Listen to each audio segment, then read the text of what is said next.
My name is Harper Sinclair, and I'm 32 years old.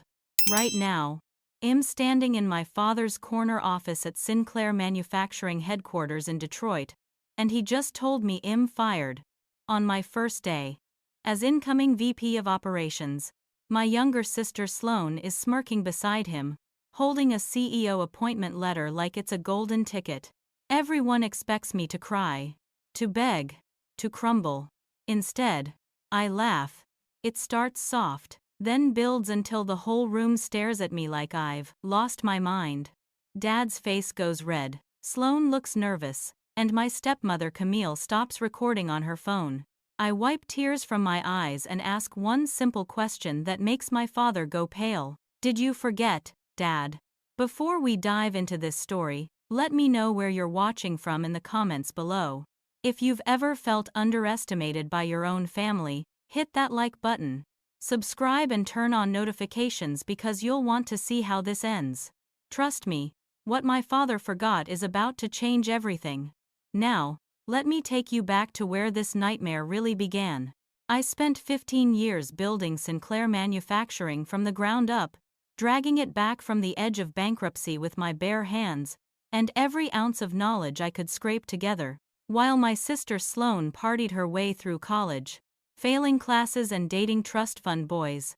I was earning my MBA and working my way from the factory floor to the executive suite. My father, Richard Sinclair, is 65 now, and he spent most of my life making it crystal clear that Sloane was his favorite. She was prettier, more charming, had his charisma, he'd say with pride glowing in his eyes. I was too serious, too masculine, scared men away. Those were his exact words at my college graduation dinner when I showed up without a date because I'd been studying for finals. The pattern started when we were kids and never stopped. When I was 7, I won first place at the regional science fair with a working model of a hydraulic press. Dad missed the ceremony because Sloane had a dance recital where she forgot half her routine and cried backstage. He spent the whole evening comforting her, telling her she was still his little star. My blue ribbon got stuck on the fridge behind a grocery list.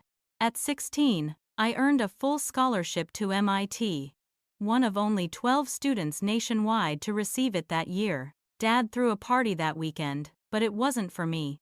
It was because Sloane made the varsity cheerleading squad. He invited half the neighborhood, hired a caterer, gave a speech about how proud he was of his baby girl's athletic achievement.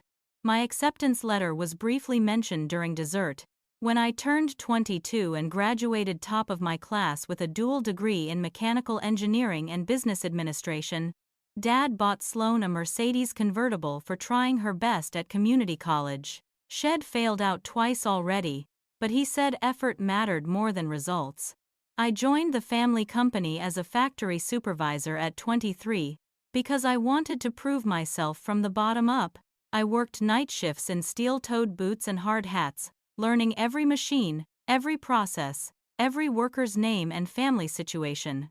Within 6 months, I'd identified 17 inefficiencies in our production line and created a protocol that saved the company $2 million in the first year alone. I presented my findings to the board with detailed charts and projections. Dad's response was delivered in front of everyone. "That's your job, Harper. Don't expect applause for doing what we pay you for." Meanwhile, Sloane was hired as brand ambassador at a salary of $120,000 a year. Her job description included posting photos on Instagram and attending industry parties.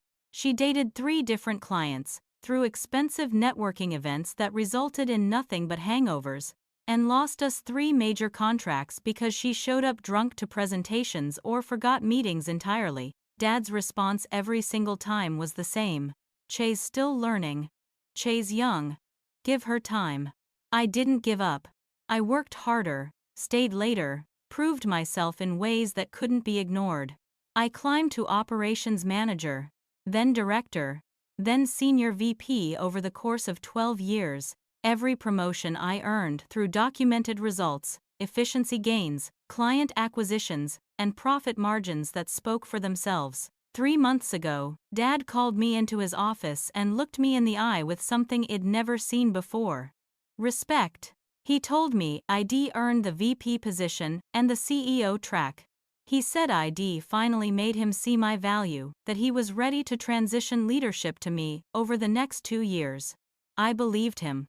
I turned down a competitor's offer that would've paid me $300,000 a year because I thought my father finally saw me. I even rejected a marriage proposal from Nathan, my boyfriend of 4 years, because I told him I needed to focus on this career transition. Nathan deserved better than half my attention, and I thought I'd have time for marriage after I secured my place. I was such a fool. The morning of my official start as VP, I arrived at 6 a.m. with a presentation I'd worked on for 18 months. It was a comprehensive strategy to expand Sinclair manufacturing into renewable energy production, complete with partnerships I'd personally negotiated, financial projections, and technical specifications for converting our facilities. I had 3 binders of research, letters of intent from suppliers, and commitments from 2 major clients. When I walked into the building, my security badge didn't work. Maurice, the security guard who'd known me for a decade, looked uncomfortable as he manually let me through.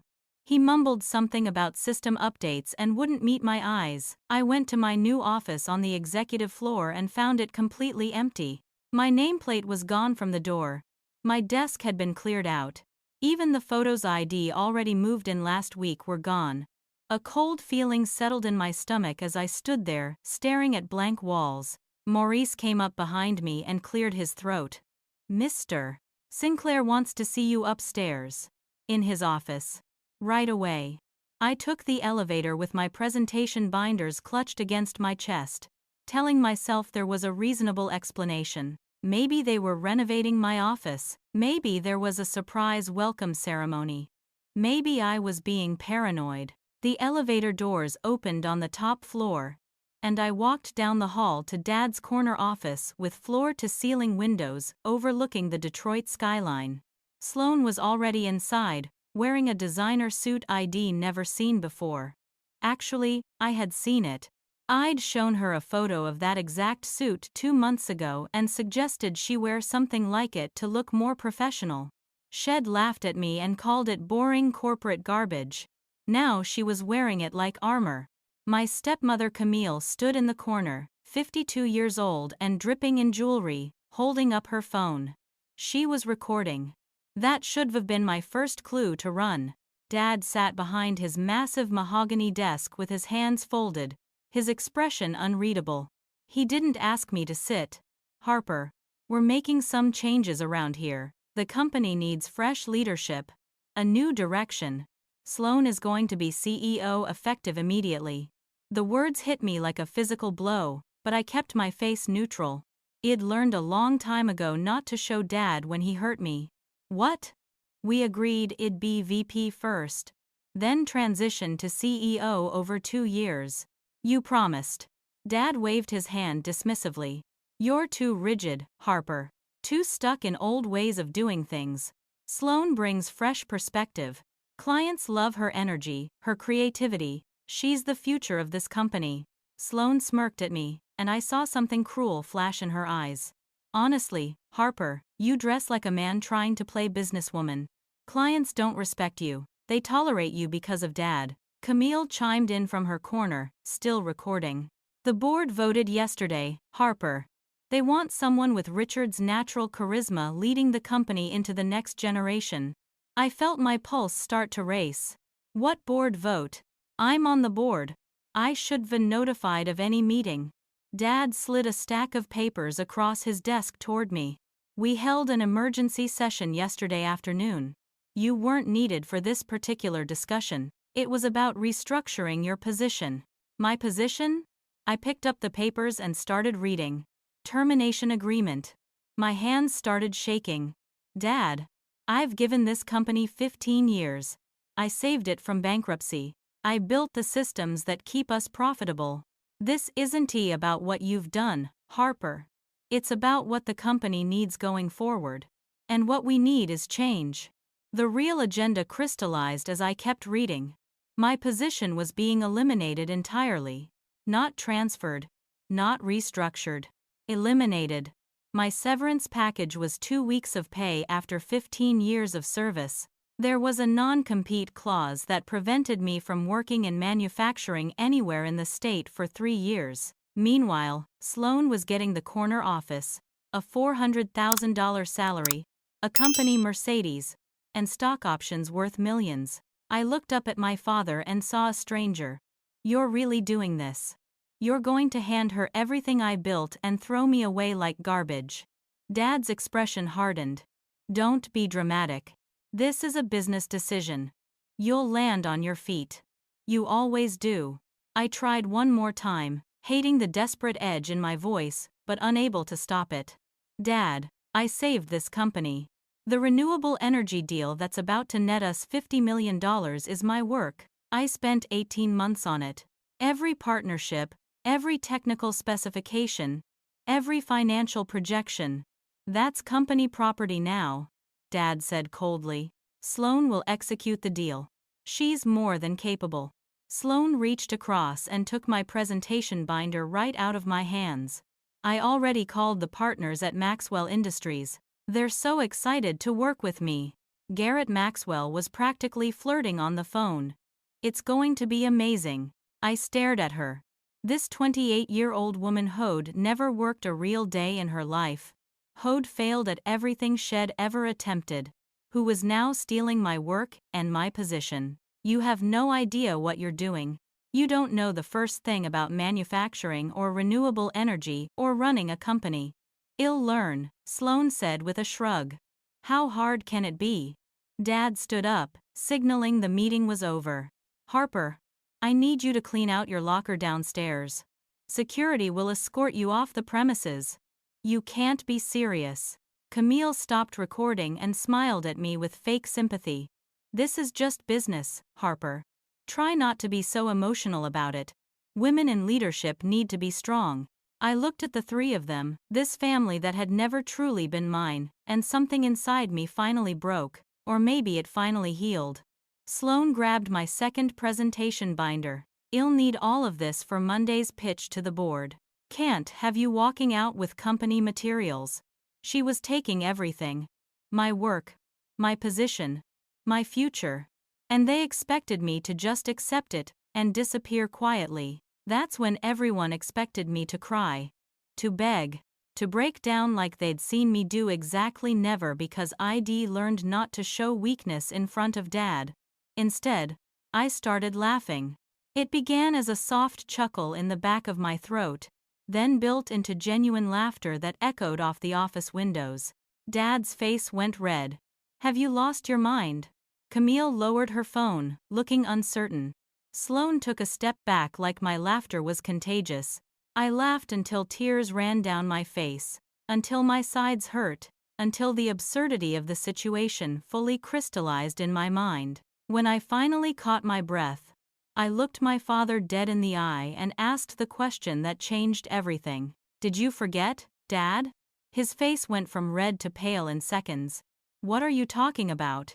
I pulled out my phone, opened my email, and turned the screen toward him. "Did you forget what I did 6 months ago? When I suspected you might try something exactly like this?" Dad leaned forward, squinting at my screen. Camille rushed over to look. Sloan craned her neck. "What is she talking about? What is that?" I smiled, and it wasn't a nice smile. "I registered 37 patents. In my name. Every single efficiency system you're currently using, every manufacturing process improvement, every quality control algorithm, the entire renewable energy conversion technology. All of it is legally mine." Dad's hands gripped the edge of his desk. "That's company work. Everything you create while employed here belongs to Sinclair Manufacturing. It's in your contract. Check the paperwork, Dad. I used personal time and personal resources. I documented everything. Every patent was filed on weekends or after midnight. Every test was run on equipment I rented privately. Every consultation was paid for out of my own pocket. I spent $45,000 of my savings making sure every single innovation was mine and mine alone. You're bluffing, Sloane said, but her voice wavered. I opened another email and showed them the patent registrations. Each one stamped and approved by the U.S. Patent Office. Timestamps, receipts, witness statements from the independent engineers I hired to verify my work. Everything legally airtight. 6 months ago, I'd met with a lawyer named Diane Rothman after overhearing Dad and Camille having a suspicious conversation about restructuring leadership. Diane had looked at me across her desk and said something I'd never forget. If you suspect betrayal, protect yourself. File the patents individually. Make sure you have leverage. I'd thought she was being paranoid. I'd spent the money anyway because something in my gut told me to listen. Now that instinct had just saved my entire future. The renewable energy deal you're so excited about? I continued, my voice steady and cold. It requires my patented conversion process. The one I invented, the one Maxwell Industries contracted for specifically. Without it, you can't fulfill the contract. Without me, you have nothing. Dad sank back into his chair. Harper, let's discuss this reasonably. Now you want to be reasonable? After you fired me? After you humiliated me? After you gave my job to someone who can't even operate a coffee maker without instructions? I took a step toward his desk. Let me explain your situation, Dad. Without my systems, your production efficiency drops 60% within a week. I've seen the metrics. I know exactly how dependent this company is on the processes I built. Sloane has no idea how any of it works. Do you, Sloane? My sister's face flushed. I'll hire people who know. Good luck with that. The people who know are the engineers I've been mentoring for years. And they're loyal to me, not you. Camille found her voice. You wouldn't sabotage your own family's business. You're right. I wouldn't sabotage it. I'd just let you run it into the ground all by yourselves. But I do have buyers for my patents. 3 of your competitors have already made offers. Very generous offers. I held up my phone again, showing emails from Titanium Dynamics Corporation and 2 other major manufacturers, expressing interest in licensing or purchasing my technology. Without my patents, Sinclair Manufacturing becomes just another struggling factory with outdated equipment. With them, your competitors become industry leaders. Dad stood up so fast his chair rolled backward. Harper, wait.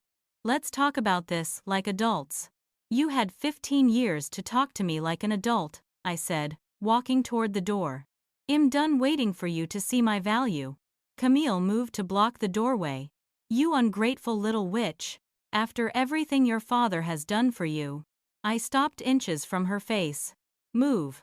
Or, I call my lawyer right now and file an injunction to cease all production using my patented processes. That would shut down this factory by tomorrow morning. Do you really want to test me? She looked at Dad, who gave a tiny shake of his head. Camille stepped aside. I walked out of that office with my head high, leaving 3 people who suddenly realized they'd made a catastrophic mistake. Behind me, I heard Sloane's panicked voice. Daddy, do something. Fix this. But there was nothing he could do. I held all the cards, and I'd only just started playing.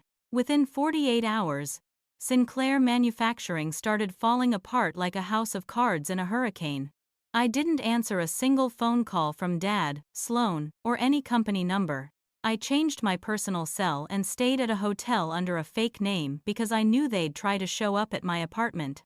Meanwhile, the production floor descended into chaos. The machines I'd custom designed started breaking down, and nobody knew my override codes or specific calibration settings. The quality control defect rate jumped from 2% to 34% in a single day. Shipping delays piled up. Orders went unfilled. The factory that had run like a precision instrument under my management turned into an expensive disaster. Sloane's first day as CEO was a masterclass in incompetence. She arrived at 11 in the morning wearing stilettos to tour the factory floor, refused to wear required safety gear because it would mess up her hair, and told our lead engineer Dimitri to just Google how to fix a malfunctioning industrial press. Dimitri is 56 years old, has worked in manufacturing for 30 years, and had helped me design half our custom systems. He stared at her like Shed suggested he fly to the moon. Mom, this is a proprietary system. There's no manual online. Miss Sinclair designed it specifically for our needs. Then call Harper and ask her how to fix it, Sloane snapped. Dimitri's expression went flat. You fired her, ma'am. She's not going to help you. The crisis with Maxwell Industries hit on day 3. Garrett Maxwell, the CEO and my former MIT classmate, called an emergency video conference. Sloane showed up 15 minutes late with Starbucks and a hangover. Where's Harper Sinclair? Garrett asked before Sloane even sat down. I'm handling this account now, Sloane said, trying to smile seductively at the camera. I'm sure we can work something out, Garrett. I'm very committed to making this partnership successful. Garrett's expression turned to ice. Our contract specifically requires Harper Sinclair's direct involvement. She invented the renewable energy conversion technology we're licensing. The deal is structured around her expertise. Without her, there's no deal. Sloane's smile faltered. I'm sure I can learn everything Harper knows. This is a $50 million contract, Miss Sinclair. We're not interested in on-the-job training. Get Harper back, or we walk. The board rebellion happened on day 5. 3 board members, Victor, Patricia, and Leonard, demanded an emergency meeting. I heard about it later from my brother Griffin, who still had friends in the office. Victor had apparently slammed his hand on the conference table. Richard, what the hell have you done? Sloane needs time to adjust, Dad said weakly. Time? Patricia shot back. We're losing $200,000 per day. 3 major clients are threatening breach of contract lawsuits. Our stock price has dropped 23%. This isn't an adjustment period. This is a catastrophe. Leonard, the oldest board member and Dad's former mentor, looked disgusted. I warned you this was reckless, Richard. That girl has no qualifications, no experience, no business running a company. She's my daughter, Dad said. She deserves a chance. She deserves a chance she earns, not one handed to her on a silver platter while you destroy the daughter who actually built this place, Victor said. That's when the truth came out. There had been no real board vote. Dad admitted he'd only consulted with Camille and 2 of her wealthy friends who had tiny shares in the company. The actual board members had been kept in the dark about the CEO change until it was announced. Patricia looked like she wanted to strangle him. You committed corporate fraud, Richard. We could sue you personally for this. The family fractures spread beyond the boardroom. My younger brother Griffin, 26 years old and working in sales, walked into Dad's office on day 6 and quit. You destroyed the one person who actually cared about this place, Griffin told him. Harper taught me everything I know about integrity and hard work. I'm going wherever she goes. Dad tried to argue. Don't be dramatic, Griffin. Your sister will be fine. Griffin laughed bitterly. I'm not talking about Sloane. I'm talking about Harper, the sister you threw away like trash. The financial spiral accelerated. The stock price dropped another 15%. Our biggest client, Peterson Automotive, canceled an $8 million contract and sent a legal notice threatening to sue for damages caused by our production delays. 3 suppliers demanded immediate payment for overdue invoices totaling $1.7 million. The bank refused to extend our credit line. Factory workers started a petition demanding Harper's return, and the union rep, a man named Troy with arms like tree trunks, showed up at Dad's office. You bring back real leadership, or we strike. Simple as that. Meanwhile, Sloane locked herself in her new office, crying and calling me 93 times. I blocked her number after the first 20. She posted on Instagram. Haters gonna hate. Girl boss energy. The comments section exploded with current and former employees exposing her incompetence in brutal detail. She deleted her entire social media presence by that evening. On day 7, Dad showed up at my apartment at midnight. I watched through the peephole as he knocked and called my name. Harper. Please. We need to talk. The company is dying. I stayed silent, my hand on the doorknob, listening to my father beg through 3 inches of wood. I'll give you the VP position back. I made a mistake. I'm sorry. His words meant nothing. Head had 15 years to value me, and had chosen this moment only because he was desperate. Too late, I said through the door. Dad pressed his forehead against it. Harper. I'm asking you as your father. Please help us. You stopped being my father when you chose her over me for the 1000th time, I said. Now you're just a man who made a terrible business decision. Go away. I heard him stand there for another 5 minutes before his footsteps finally retreated down the hall. The next morning, Lawrence Ashford from Titanium Dynamics Corporation called with an offer I'd been expecting. Harper, we're ready. $2 million signing bonus. President of Innovation role. 20% equity stake. Bring your team. The offer expires Friday. Your father's company will be bankrupt by then anyway. I told him I needed 48 hours to decide, but I already knew what I was going to do. What Dad didn't know was that I'd been preparing for this betrayal for 8 months. I'd first noticed his secret meetings with Camille and Sloan back in March, always behind closed doors, always stopping conversation when I walked past.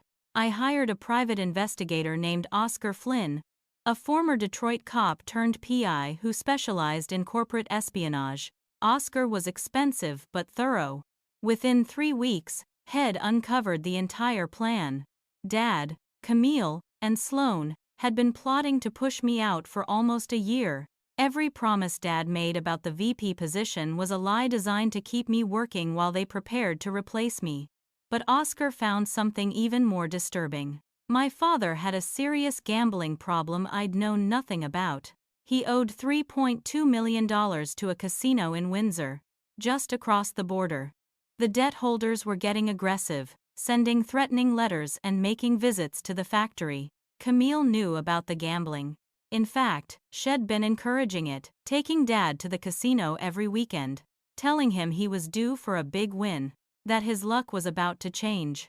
Oscar discovered her real plan through phone records and emails she'd been careless about deleting. Camille wanted to marry Dad, install Sloan as CEO, sell the company to pay Dad's debts, and fund their lifestyle, then divorce Dad and disappear with half of everything. Dad didn't even know his wife was playing him. Armed with this information, I'd quietly reached out to Lawrence Ashford at Titanium Dynamics back in May. Lawrence was interested in my patents and my leadership. We'd had 3 secret meetings at a restaurant 2 hours outside Detroit. He offered me the President of Innovation role with a $2 million signing bonus and 20% equity in his company. But I negotiated something more important. I would only accept if I could bring my key employees with me. Lawrence agreed immediately.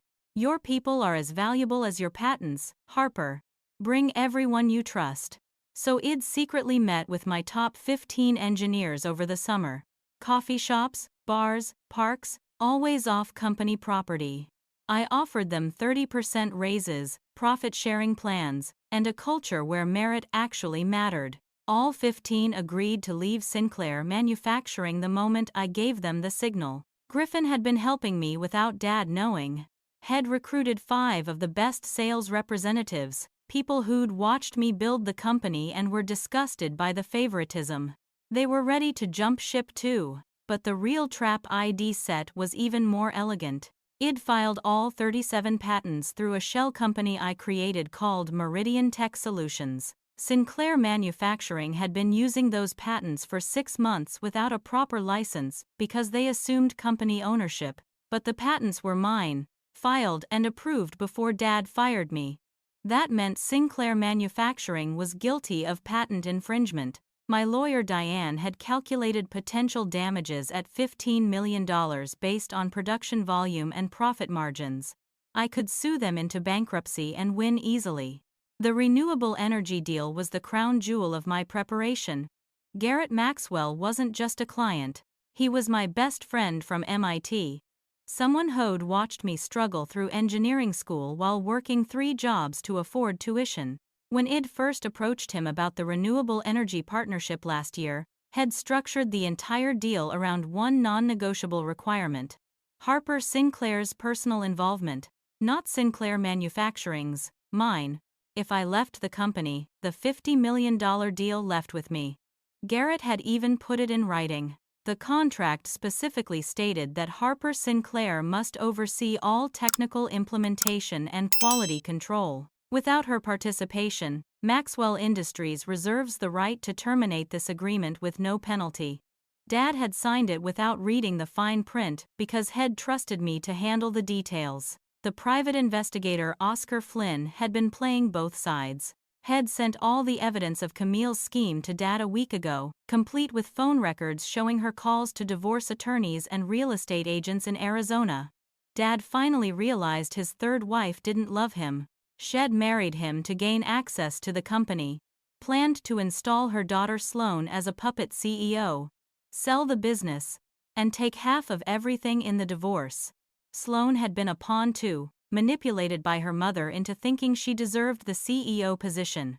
Dad was trapped between a treacherous wife, a failing company, crushing gambling debts, and the daughter he'd betrayed who now held all the power. I sat in my hotel room looking at all my options spread across the bed. I could join Titanium Dynamics and take my team, leaving Dad with nothing. I could sue for patent infringement and bankrupt him. I could let the company collapse and watch everything he'd built turn to dust. Or, I could negotiate from a position of absolute strength and rebuild Sinclair Manufacturing on my terms. The choice was mine, and for the first time in my life, my father had no power over me whatsoever. That feeling was worth more than any salary Lawrence Ashford could offer. Week 2 of Sloan's reign as CEO brought catastrophes that would have been funny if they weren't so expensive. The R7 Industrial Press, a custom machine ID designed specifically for our high-volume production line, suffered a complete breakdown. It was the heart of our manufacturing operation, and without it, production dropped by 70%. The repair estimate came back at $340,000. Sloan, desperate and panicking, hired an outside technician named Barry for $50,000 to fix it in a weekend. Barry spent 6 hours trying to access the system before giving up. "Mom, this entire machine is encrypted with proprietary code. Whoever designed it has sole access to the override controls. I can't even run diagnostics without the password." "Who designed it?" Sloan demanded. Barry checked his notes. "Someone named H. Sinclair. Harper Sinclair." Sloan screamed at him that he was useless and fired him on the spot. Barry left, and the machine stayed broken. Peterson Automotive didn't just cancel their contract. They filed a lawsuit claiming $8 million in damages for production delays that had disrupted their entire supply chain. "Our failure to deliver parts on schedule had shut down 2 of their assembly plants and cost them contracts with major car manufacturers. 3 other clients followed Peterson's lead: Northfield Manufacturing, Apex Industrial, and Summit Solutions all terminated their agreements and demanded refunds for deposits on undelivered orders. The total lost revenue hit $23 million. Our legal department, already stretched thin, couldn't handle the volume of lawsuits. 2 corporate attorneys quit rather than defend the indefensible. The factory floor rebellion came to a head on day 12. 47 workers, led by Dimitri, staged a walkout during the middle of a shift. They marched to Sloan's office and demanded a meeting. Dimitri, this kind man who'd never raised his voice in 10 years, looked at Sloan with pure contempt. "We want Harper Sinclair back as our supervisor. If you don't bring her back, we all quit. Every single one of us." Sloan, hungover and exhausted, made the worst possible choice. "You can't do this. This is extortion. I'll fire all of you right now."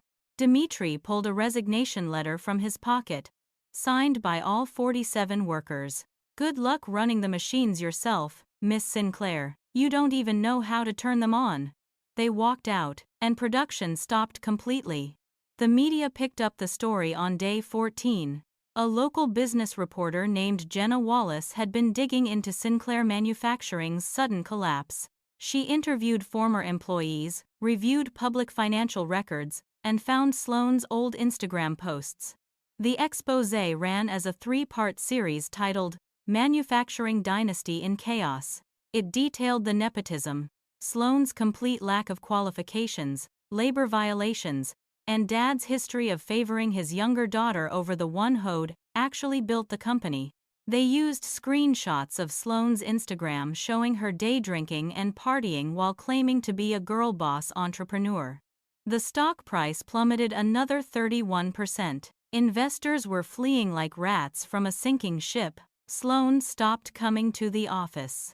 Griffin told me she'd been found at the country club at 2 in the afternoon, drunk on martinis, crying to her friend Brittany. I never wanted this. I don't know what I'm doing. Mom pushed me into it.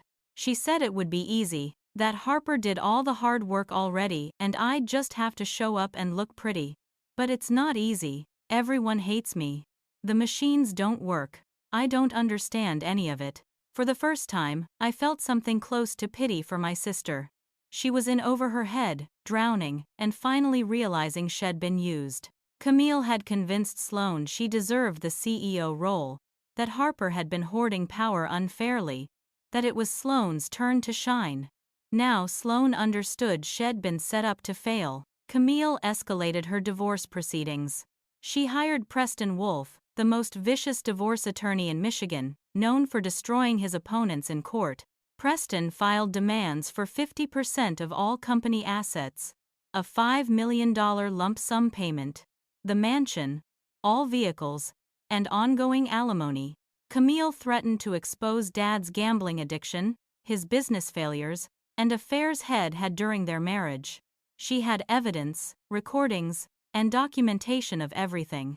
Dad realized the divorce would force him to sell Sinclair Manufacturing just to pay the settlement. Everything Head built over 40 years would be liquidated to satisfy his third wife's greed. Griffin became my only connection to the chaos. He visited my hotel room with updates, and I could see the stress aging him. Sis, 15 of your engineers are ready to walk out. Just say the word and they're gone. Not yet, I told him. Let it burn a little longer. Griffin looked conflicted. Dad's a mess. Hez not eating, barely sleeping. Camille's lawyers are bleeding him dry. Sloan's drinking herself into oblivion. The company has maybe 2 weeks before total bankruptcy. They made their choices, I said, trying to ignore the small voice in my head that whispered about forgiveness. Griffin studied my face. You're enjoying this. Watching them suffer. I'm not enjoying it, I said honestly. But I'm not stopping it either. They need to understand what they destroyed.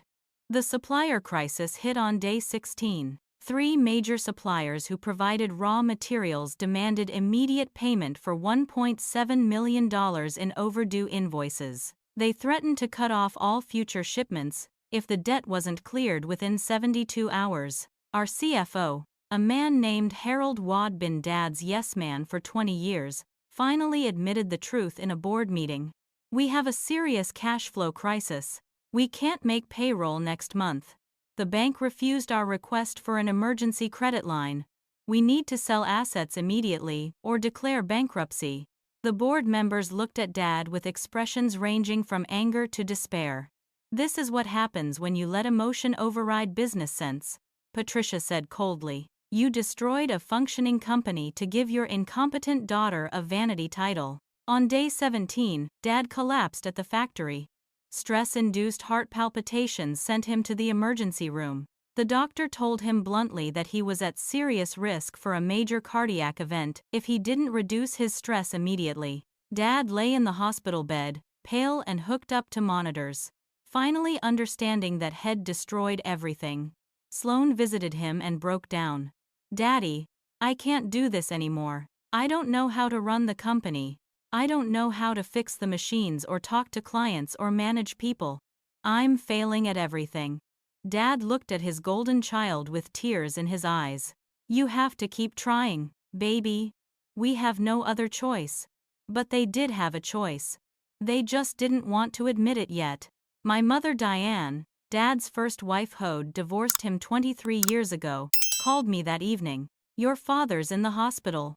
He's asking for you, Harper. I know, Mom. I've been following the news. She was quiet for a moment. He made his choices, baby. But Hez still your father, is he? I asked.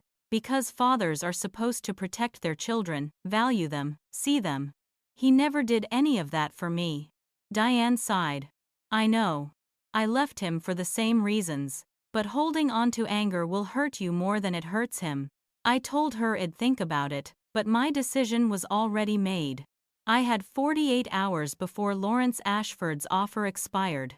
I had to choose between revenge and redemption, between walking away clean or wading back into the mess, between destroying my father completely or saving him on my terms.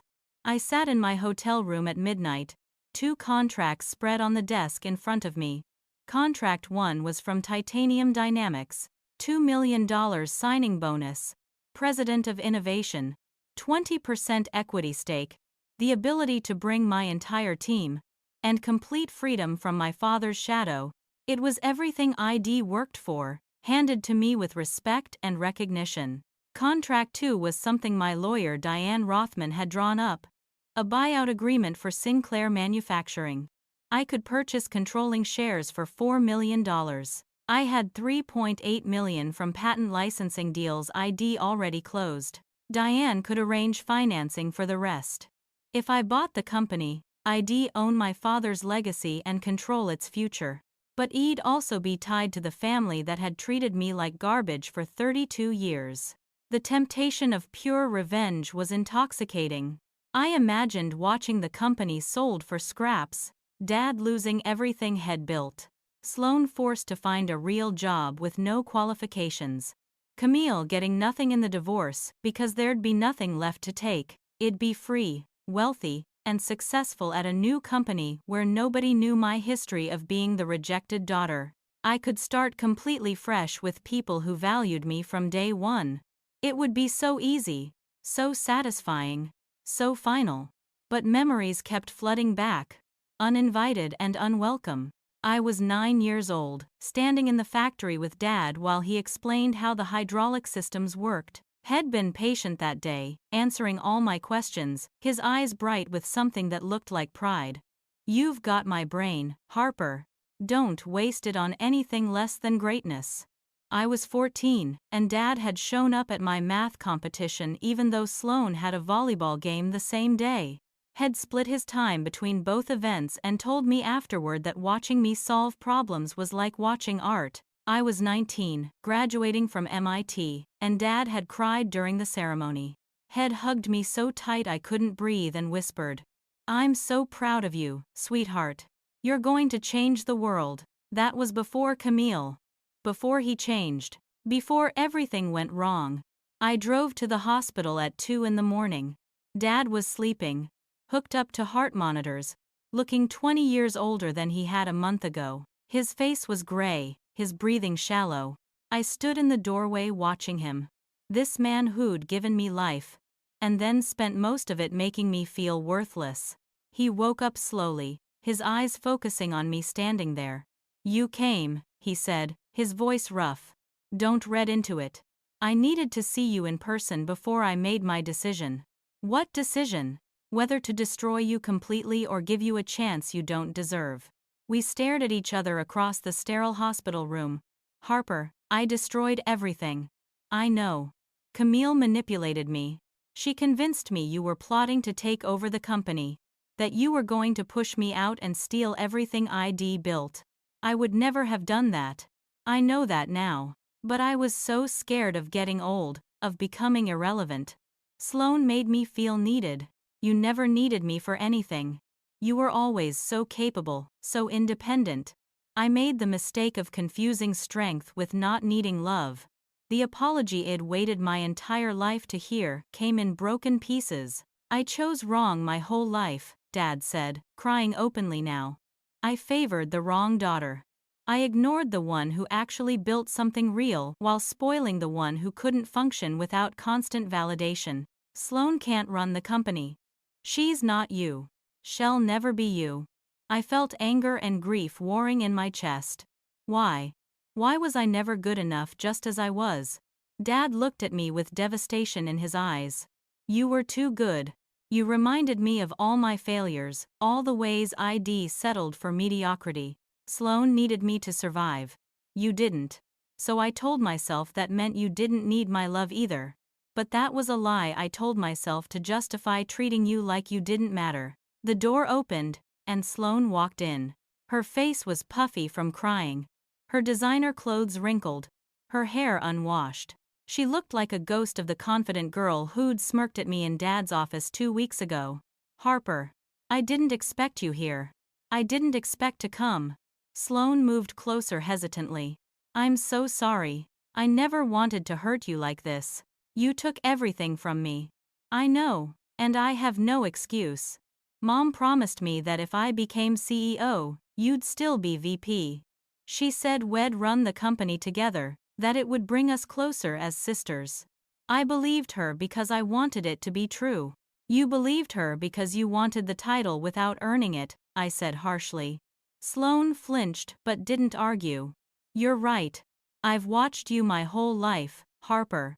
Watched you work so hard. Earn everything. Gain Dad's respect through pure competence. I was jealous. You had what I wanted most. His respect. So you took my job instead. Sloane wiped her eyes. I know how pathetic that sounds. You earned everything. I just got handed things and called it achievement. The company is collapsing because I don't actually know how to do anything real. For the first time in our lives, my sister was being completely honest with me. Griffin appeared in the doorway holding coffee cups. Family meeting in a hospital room. Very on brand for us, Sinclairs. He handed coffee to everyone and sat on the radiator. So what now? Company's dying. Camille's taking half of whatever's left. Game over unless someone has a miracle. Dad looked at me. Harper, buy the company. I'll sell you controlling shares for $3 million. I felt everyone's eyes on me. Market value is $12 million. In its current state, it's worth maybe $500,000, Dad said. I'm being generous, because I'm desperate. What about Camille's divorce settlement? I'll give her the mansion, the cars, and $2 million cash. She'll take it to avoid a lengthy court battle where I expose her scheme to defraud the company. Sloane gasped. Mom was trying to defraud the company? Dad nodded wearily.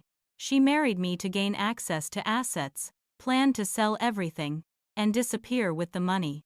You were her pawn, baby. We all were. I watched my sister process this betrayal from her own mother. Then I laid out my conditions. If I do this, everything changes. My way, completely. Whatever you want, Dad said immediately. Sloane's out. Not fired, but reassigned to a role she can actually handle. Sloane nodded quickly. I understand. I don't want to be CEO anymore.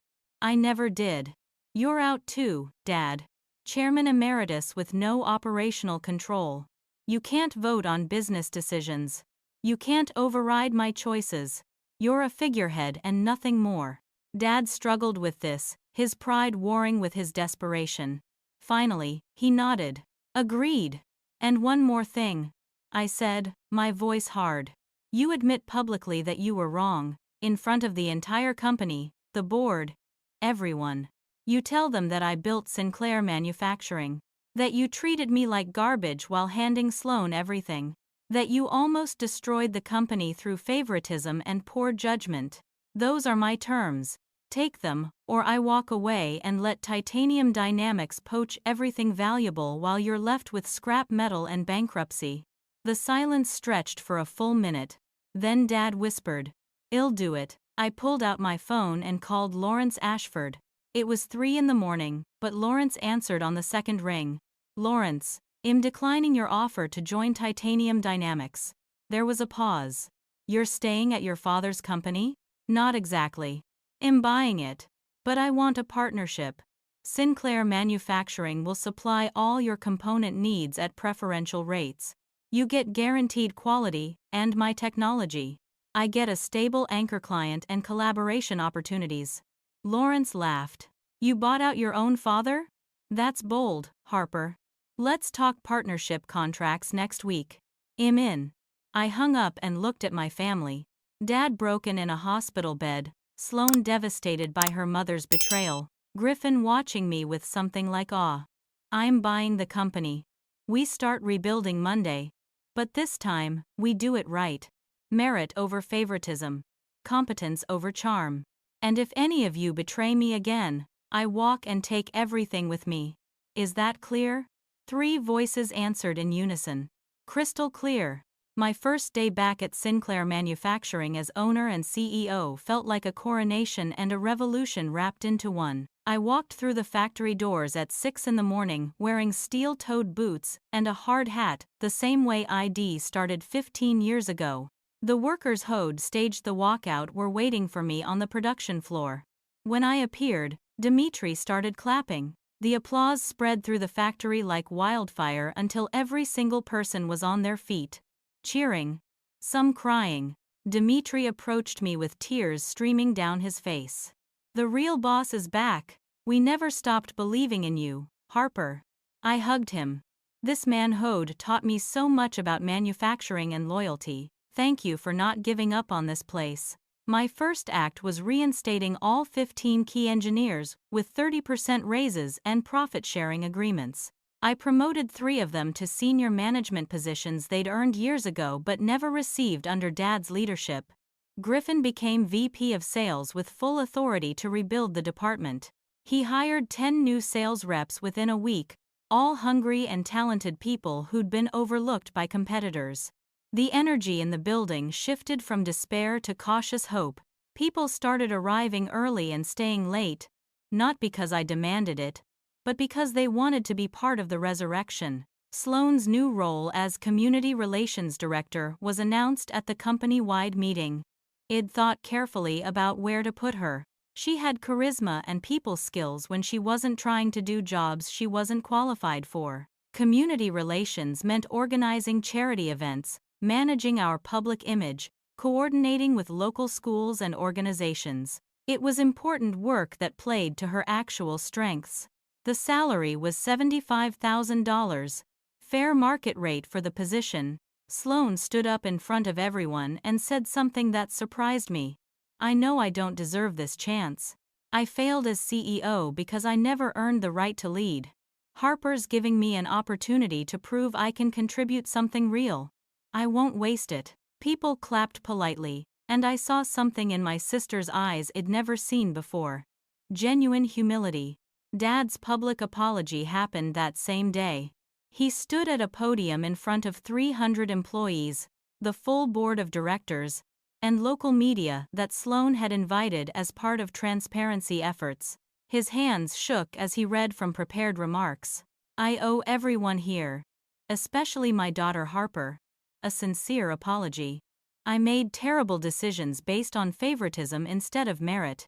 I nearly destroyed this company through poor judgment and nepotism.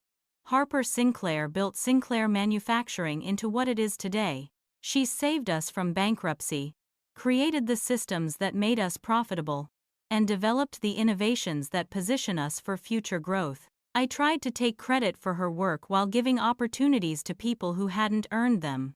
I was wrong, and am deeply sorry. The room was silent. Some people looked shocked to hear Richard Sinclair admit fault. Others nodded with satisfaction. Camille's divorce was finalized within 3 weeks. She took the settlement, $2 million in cash plus the mansion and 1 Mercedes, and moved to Scottsdale. Her last text to me said, "You won. Enjoy your little factory."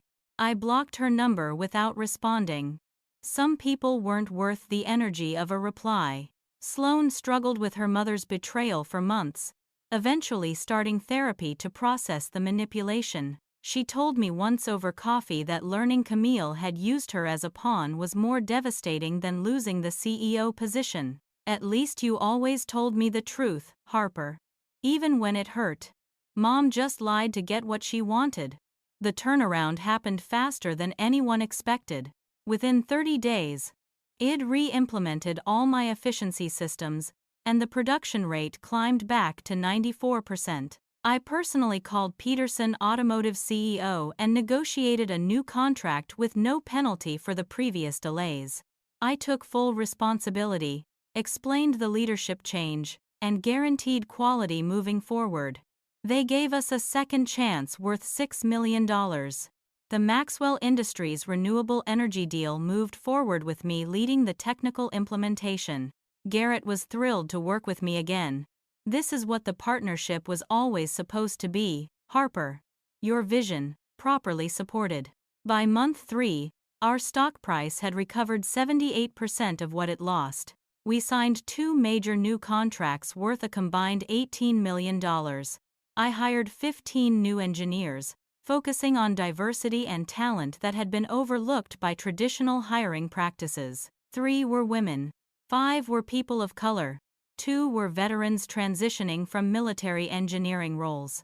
Every single one was brilliant and hungry to prove themselves. The company culture shifted dramatically.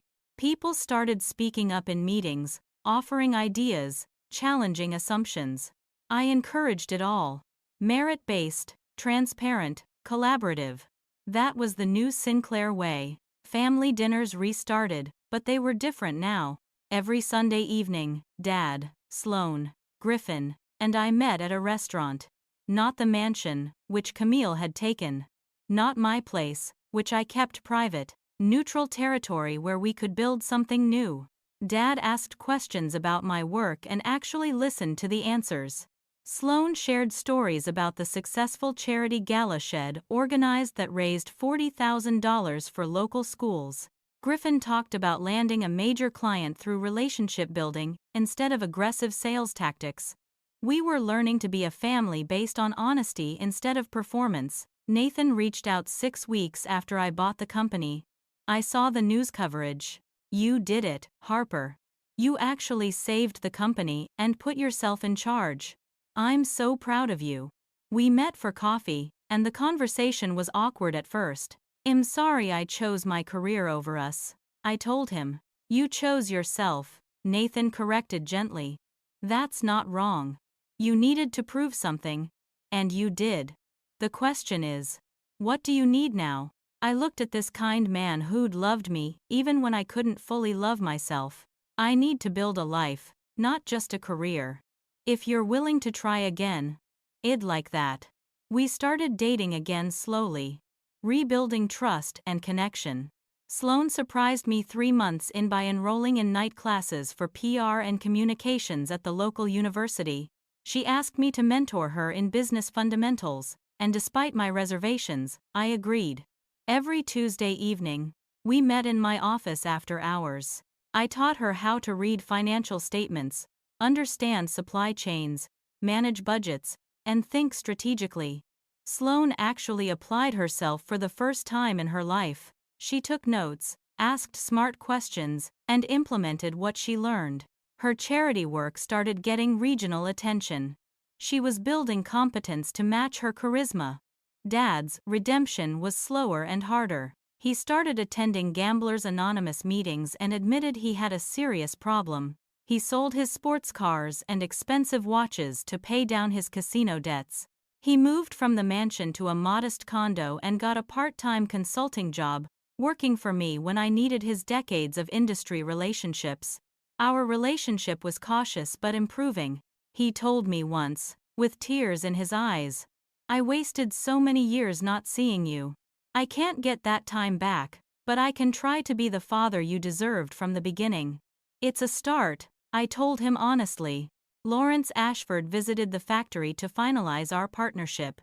He walked the production floor, examined our quality control processes, and met with my engineering team.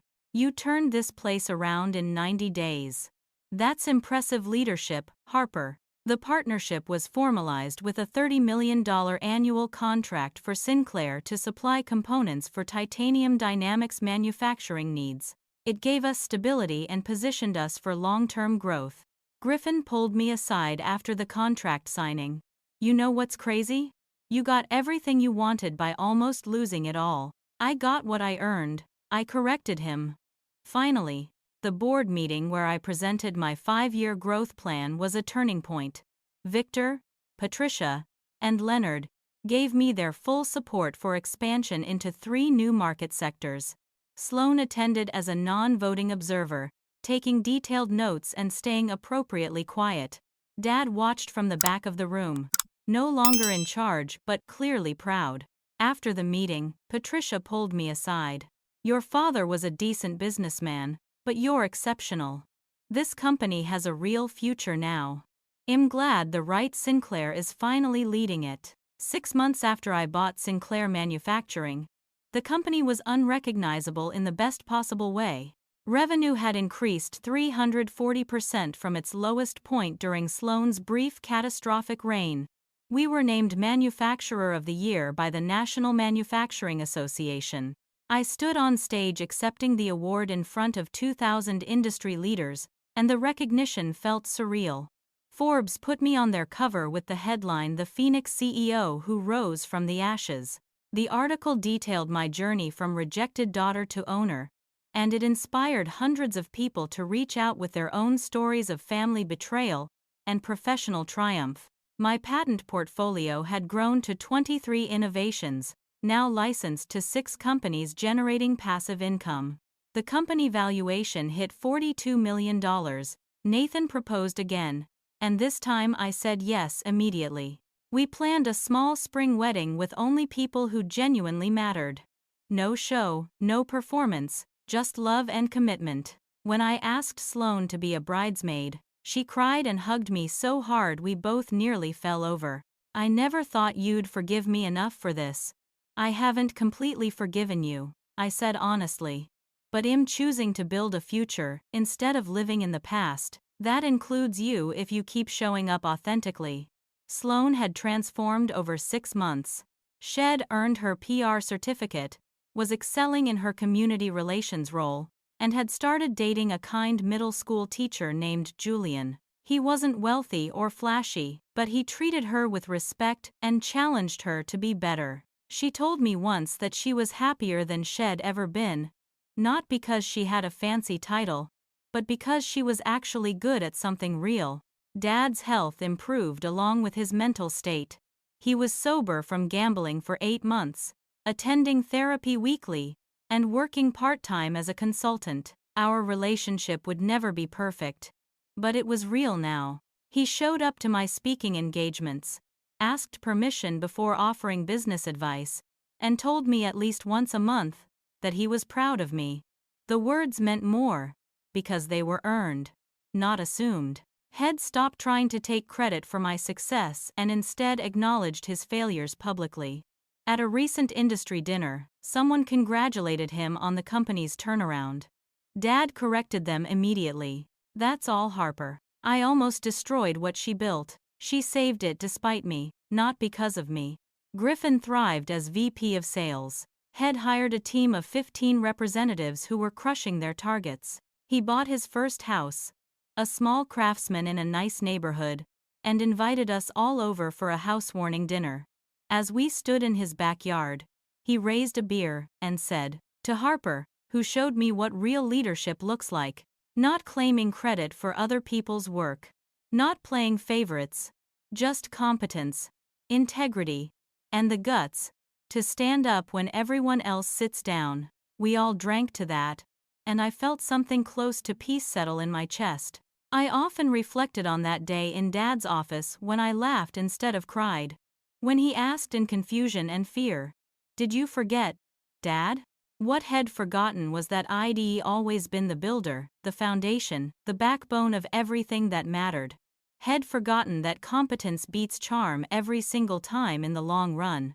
Had forgotten that loyalty is earned through respect, not demanded through blood. Had forgotten that his best child, his most capable and dedicated child, had been right in front of him for 32 years, while he looked past me to praise mediocrity wrapped in a pretty package. The irony was devastating and perfect. In trying to protect Sloan by handing her everything, Head crippled her ability to develop real skills. In neglecting me and forcing me to fight for every scrap of recognition, Head created someone unstoppable. The lesson about favoritism became crystal clear through this experience. Golden children get handed everything and learn nothing of value. They don't develop resilience, problem-solving skills, or genuine confidence because they never have to earn anything. Scapegoats get nothing handed to them and therefore learn everything that matters: resilience, self-reliance, competence, and the bone-deep knowledge that their worth isn't dependent on other people's recognition. Dad had accidentally made me far stronger than Sloan by treating me worse. The daughter he dismissed became a CEO and innovator. The daughter he praised became lost and dependent. It also learned something crucial about self-worth. I no longer needed Dad's approval to feel valuable. I'd spent years building an empire to prove something to him, but the real victory was proving it to myself. His recognition now was nice but not necessary. My worth wasn't determined by family dynamics or childhood wounds. It was determined by what I built, who I helped, and how I showed up every single day. That freedom was more valuable than any inheritance or title. The question of revenge had tested me in ways I didn't expect. I could have destroyed them all, walked away with my patents, joined Titanium Dynamics, and watched Sinclair Manufacturing burn to the ground. Instead, I chose to save the company on my terms. Real revenge wasn't destruction. It was success so undeniable that even my worst critics had to acknowledge it. It was building something they said I couldn't. It was thriving in the space where they expected me to fail. That was more satisfying than any scorched earth approach. I stayed vigilant, though, never complacent. I watched for warning signs that old patterns might resurface. Dad's occasional tendency to praise Sloan excessively for basic competence. Sloan's rare moments when entitlement slipped through her new humility. Griffin's hero worship of me that I had to check regularly by reminding him to be his own person, not my shadow. I'd forgiven, but I hadn't forgotten. I loved my family now in a healthier way, but I didn't trust blindly. Trust was rebuilt slowly through consistent behavior, not granted automatically because of shared DNA. I started teaching these lessons to others. Young engineers in my company heard me say regularly, "Competence is quiet. Insecurity is loud." The people who truly know what they're doing don't need to brag or perform. At a women's leadership conference, I told a room of 200 professionals, "Your family's doubt is not your reality. Their inability to see your value says everything about their limitations and nothing about your worth." When mentoring Griffin, I reminded him, loyalty without standards is just enabling. Support the people you love, but don't make excuses for their failures. Help them grow. Don't protect them from consequences. The full circle moment came on a regular Tuesday morning. I arrived at the factory at 6 a.m., like always, needing the quiet time to think and plan before the chaos of the day began. Dad showed up 20 minutes later with 2 cups of coffee. A new habit had developed. "You're here early," he observed. "Someone has to run the place," I said, accepting the coffee. He looked at me for a long moment. "I'm glad it's you, Harper. It was always supposed to be you. I should have seen that decades ago." "I know, Dad. I always knew." And that was the truth. Some part of me had always known I was the right person to lead, even when everyone around me said otherwise. I stood at my office window, looking down at the factory floor. The machines ran smoothly, maintained perfectly, because I'd hired people who cared about quality. Workers moved with purpose and efficiency, valued and respected in ways they hadn't been before. My patents hung framed on the wall, tangible proof of innovation and hard work. The company name had been changed to Sinclair Meridian Manufacturing, acknowledging both the legacy and my personal contribution. It felt right. Balanced. Honest. Nathan texted me, "Dinner tonight? I'm cooking your favorite." I smiled and typed back, "I'll bring the wine and dessert. See you at 7. The work-life balance I'd never managed to achieve before was finally becoming real. I was building a life, not just a career. Professional success felt hollow without personal joy to balance it. Sloan stopped by my office late that afternoon, practically vibrating with excitement. "Harper, The charity gala this weekend raised $620,000. I wanted you to know first before I announce it to the company. That's incredible, Sloan. Genuinely amazing work. My sister's eyes filled with tears. I'm not you. I'll never build machines or hold patents or revolutionize manufacturing processes. But maybe I can build community? Maybe I can make a difference in that way? I reached across my desk and took her hand. That's just as important. Maybe more important in some ways. The world needs engineers and innovators, but it also needs people who can bring communities together and inspire generosity. You're finding your path. And I'm proud of you. Sloan broke down completely. I spent so many years resenting you for being everything I wasn't. Now I'm just grateful you're teaching me how to be something real. As I drove home that evening, watching the sun set over Detroit's skyline, I thought about how far we'd all come. The factory lights glowed behind me. Third shift running perfectly under the supervision of people I trusted. My phone rang with Garrett Maxwell, calling about expanding our renewable energy partnership into international markets. I answered with genuine enthusiasm.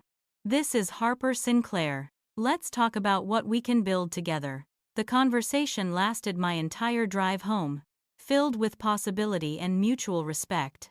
I parked in my driveway and sat for a moment before going inside. Dad had fired me to give Sloan my dream, never understanding that he couldn't give away something he hadn't built. I laughed that day in his office because he'd forgotten who actually created value, who held the real power, who possessed the knowledge and skills that made everything run. Had forgotten I didn't need his permission to succeed. Had forgotten I had contingencies, patents, leverage, and the spine to use them. Most importantly, had forgotten that I was his daughter too, not just Sloan. Me, the one who'd inherited his real strengths. Intelligence, vision, determination, and grit. Sloan got his charm and charisma. Those were valuable traits, but they didn't build empires. I got his backbone, his strategic mind, and his relentless drive. Turns out, backbones build everything that lasts. Charm gets you in the door. Competence keeps you there. And when you combine both, like our family finally learned to do, you create something unstoppable. We were building that now. Together. Honestly. With mutual respect instead of toxic favoritism. The lesson I wanted everyone watching this to understand is simple. When people underestimate you, let them. Build in silence. Reveal in success. Your family's narrative about you is not the truth. It's their projection, their limitation, their fear. Protect yourself legally, emotionally, and financially. Document everything. Create leverage. Never assume that blood relation equals loyalty. And most importantly, understand that the best revenge is destruction. It's competence they cannot deny. It's success they have to acknowledge. It's building exactly what they said you couldn't and doing it so well that even your worst critics have to respect it. I walked into my house where Nathan was cooking, music playing, and the smell of garlic and herbs filling the air. He turned and smiled at me. How was your day, boss? Long. Good. Full. Exactly what I needed. We ate dinner talking about everything and nothing. Wedding plans, his work at the architectural firm, my presentation next week at a manufacturing conference in Chicago, the vacation we were planning for next month. Normal, beautiful, peaceful life. The kind of life I'd thought I didn't deserve because I'd spent so long trying to earn love from people who couldn't see my value. Dad had forgotten that I didn't need his approval to be worthy. I just needed to approve of myself. And finally, after 32 years of trying to measure up to impossible standards, of competing for scraps of recognition, of building empires to prove my worth to someone who couldn't see it, I did approve of myself. Completely. Unapologetically. Permanently. That self-approval was worth more than any CEO title, any patent, any amount of money. It was the foundation of everything else. And nobody could ever take it away from me again. So here's my question for everyone who made it to the end of this story. Have you ever been underestimated by your own family? Have you ever had to choose between revenge and redemption? Drop a comment below and share your story. I read every single one, and your experiences matter. If this story resonated with you, smash that like button. Subscribe to this channel and hit the notification bell so you never miss stories about people who turned betrayal into triumph. Share this video with someone who needs to hear that their family's doubt doesn't define their destiny. And remember, competence is quiet, but success is undeniable. Thank you so much for watching, for listening, and for being part of this community. I'm sending you strength for whatever battle you're fighting. You're more capable than anyone who doubts you could possibly understand. Keep building, keep rising, keep proving that the right person always wins in the end. See you in the next story.